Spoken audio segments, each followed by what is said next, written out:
دنیا میں چند ممالک ایسے ہیں جو بولتے کم ہیں اور کرتے زیادہ ہیں۔ چین انہی میں سے ایک ہے۔ بیجنگ کی خارجہ پالیسی کے ایک بنیادی اصول ہے کہ شور مچانے سے بہتر ہے چپ چاپ اپنے مفادات کا تحفظ کرے، لیکن جب حالات حد سے آگے بڑھ جائے، جب کوئی طاقت براہ راست دھمکیوں کی زبان بولنے لگے تو چین بھی اپنا موقف واضح کر دیتا ہے، اور اس بار یہی ہوا۔ 26 فروری 2026 کو بیجنگ میں ہونے والی ایک پریس کانفرنس میں چینی وزارت خارجہ کی ترجمان ماؤ نینگ سے براہ راست سوال کیا گیا کہ اگر امریکہ نے ایران پر حملہ کیا تو کیا چین روس کے ساتھ مل کر ایران کی حمایت کرے گا؟ یہ سوال اس لیے اہم تھا کیونکہ اس وقت دنیا کی سب سے بڑی بحری طاقت نے اپنا وسیع ترین بحری بیڑا خلیج میں اتار رکھا تھا۔ امریکی طیارے پوزیشنیں سنبھال چکے تھے اور صدر ٹرمپ ایران کو جوہری مذاکرات کے لیے واضح الٹیمیٹم دے چکے تھے۔ ماؤنینگ کا جواب مختصر لیکن انتہائی بامعنی تھا۔ انہوں نے کہا کہ چین ایران کی صورتحال پر گہری نظر رکھے ہوئے ہیں اور ایران کے جائز حقوق، قومی مفادات اور قومی استحکام کے تحفظ میں ایران کی حکومت اور عوام کی مکمل حمایت کرتا ہے۔ انہوں نے مزید کہا کہ چین اور ایران کے عوام ایک دیرینہ اور روایتی دوستی رکھتے ہیں۔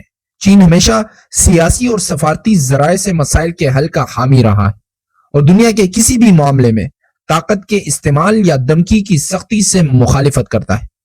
یہ الفاظ پڑھنے میں سادہ لگتے ہیں لیکن سفارتی دنیا میں ان کے معنی بہت ڈیپ ہیں۔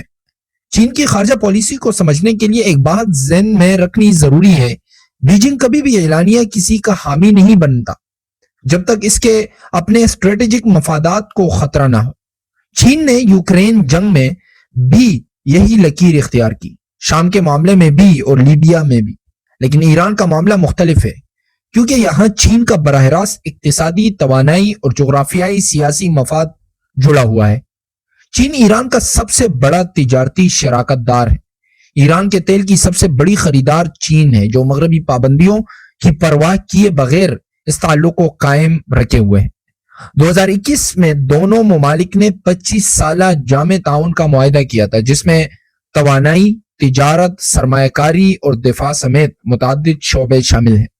ایران کو ڈوبتے دیکھنا چین کے لیے اپنی اسٹریٹجک سرمایہ کاری کو ڈوبتے دیکھنا ہے، لیکن اس سب سے بڑھ کر ایک اور پہلو ہے جسے اکثر نظر انداز کیا جاتا ہے۔ اگر امریکہ ایران کو زیر کرنے میں کامیاب ہو گیا تو پھر جنوبی سمندروں میں چین کی پوزیشن کیا ہوگی؟ کیا تائیوان کے معاملے میں امریکی حوصلہ اور بڑھ جائے گا؟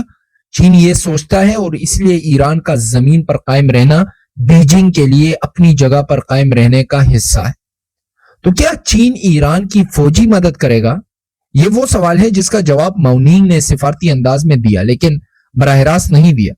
چین نے کہا کہ وہ سیاسی اور سفارتی حل چاہتا ہے اور ایک ذمہ دار عالمی طاقت کے طور پر تعمیری کردار ادا کرنے کو تیار ہے۔ یہ الفاظ اس بات کی طرف اشارہ کرتے ہیں کہ چین ثالث بننا چاہتا ہے، جنگجو نہیں، لیکن اگر جنگ چھڑ گئی تو چین کا کردار صرف تماشائی کا بھی نہیں ہوگا۔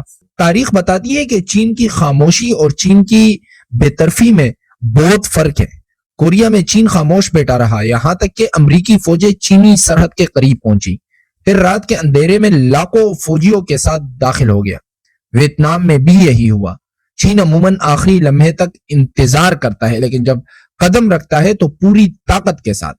آج کی صورتحال میں ایران کے لیے چین کا یہ بیان سفارتی حمایت کا ایک واضح اعلان ہے۔ یہ اقوام متحدہ میں ویٹو کی طاقت ہے جو ایران کے خلاف کسی بھی قرارداد کو روک سکتی ہے۔ یہ اقتصادی لائف لائن ہے جو مغربی پابندیوں کے باوجود ایران کو سانس لینے دیتی ہے، اور یہ ایک واضح پیغام ہے واشنگٹن کو کہ ایران کوئی اکیلا ملک نہیں ہے، اس کے پیچھے 1 ارب 40 کروڑ لوگوں کی طاقت رکھنے والا ملک کھڑا ہے۔ دنیا کی بساط پر ہر چال کا ایک جواب ہوتا ہے۔ امریکہ نے بحری بیڑا بھیجا، چین نے اپنا موقف واضح کر دیا، اب دیکھنا یہ ہے کہ آگے کون سی چال چلی جاتی ہے۔